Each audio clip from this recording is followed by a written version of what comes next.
ಪಾರ್ಶ್ವವಾಯು, ಸ್ಟ್ರೋಕ್, ಲಕ್ವಾ ತುಂಬ ಜಾಸ್ತಿ ಆಗ್ತಾಯಿದೆ. ಈ ಸಮಸ್ಯೆ ಆದಮೇಲೆ ನಾವು ತುಂಬ ಕಷ್ಟಪಡ್ತೇವೆ, ಜೀವನ ನರಕ ಆಗುತ್ತೆ, ಬೆಡ್ರಿಡನ್ ಆಗ್ತೇವೆ, ನಮ್ಮ ಮಲಮೂತ್ರಗಳನ್ನು ಬೇರೆಯವರು ಸ್ವಚ್ಛ ಮಾಡಬೇಕಾಗುತ್ತೆ. ಆದರೆ ಒಂದು ಸಿಹಿ ಸುದ್ದಿ ಏನಂದರೆ, ಸ್ಟ್ರೋಕ್ ಆಗಿ 24 ತಾಸಿನ ಒಳಗಡೆ ಏನಾದರೂ ನಮ್ಮ ಆಶ್ರಮಕ್ಕೆ ಆ ರೋಗಿಯನ್ನು ಕರ್ಕೊಂಡು ಬಂದರೆ ಆ ವ್ಯಕ್ತಿನ ಮತ್ತೆ ಮೊದಲಿರೋ ಥರ ಮಾಡಬಹುದು. 3 ತಿಂಗಳು, ಅಟ್ಲೀಸ್ಟು 3-6 ತಿಂಗಳು, ಮ್ಯಾಕ್ಸಿಮಮ್ 1 ವರ್ಷದೊಳಗೆ ಏನಾದರೂ ಅವ್ರನ್ನ ಕರ್ಕೊಂಡು ಬಂದರೂ ಕೂಡ 100ಕ್ಕೆ 90ರಷ್ಟು ಜನರನ್ನ ಮೊದಲವ್ರು ಹೇಗೆ ಆರೋಗ್ಯವಾಗಿದ್ರಲ್ಲ ಹಾಗೆ ಮಾಡ್ಬೋದು. 1 ವರ್ಷದ ಮೇಲಾದರೆ ಸ್ವಲ್ಪ ಕಷ್ಟ ಆಗುತ್ತೆ. ಅದಕ್ಕೆ 1 ವರ್ಷದ ಒಳಗಡೆನೆ ಬರೋ ಪ್ರಯತ್ನ ಮಾಡಿ. ಫಸ್ಟ್ ಆಪ್ಷನ್ ಅಂದರೆ ಸ್ಟ್ರೋಕ್ ಹೊಡೆದ ತಕ್ಷಣವೇ ಬರೋದು.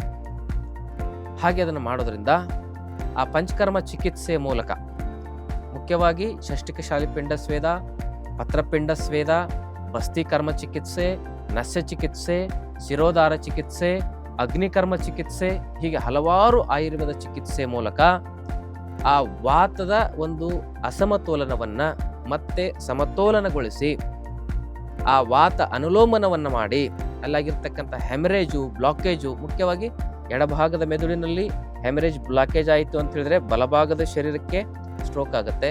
ಬಲಭಾಗದ ಮೆದುಳಿನಲ್ಲಿ ಹೆಮರೇಜ್ ಬ್ಲಾಕೇಜ್ ಆಯಿತು ಅಂತ ಹೇಳಿದ್ರೆ ಎಡಭಾಗದ ಶರೀರಕ್ಕೆ ಆಗುತ್ತೆ. ಮುಖ್ಯವಾಗಿ ಇಸ್ಕೆಮಿಕ್ ಬ್ಲಾಕೇಜು ಮತ್ತು ಹೆಮರೇಜಿಕ್ ಬ್ಲಾಕೇಜ್ ಅಂತ 2 ಥರ ಆಗುತ್ತೆ. ಅದನ್ನು ಸರಾಗಗೊಳಿಸಲಿಕ್ಕೆ ಆಯುರ್ವೇದ ಪಂಚಕರ್ಮ ಚಿಕಿತ್ಸೆ, ರಸೌಷಧಿಗಳಲ್ಲಿ ಅದ್ಭುತವಾದ ಪರಿಹಾರ ಇದೆ.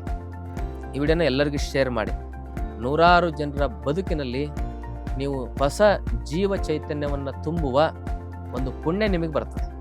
ದಯವಿಟ್ಟು ವಿಡಿಯೋನ ಶೇರ್ ಮಾಡಿ.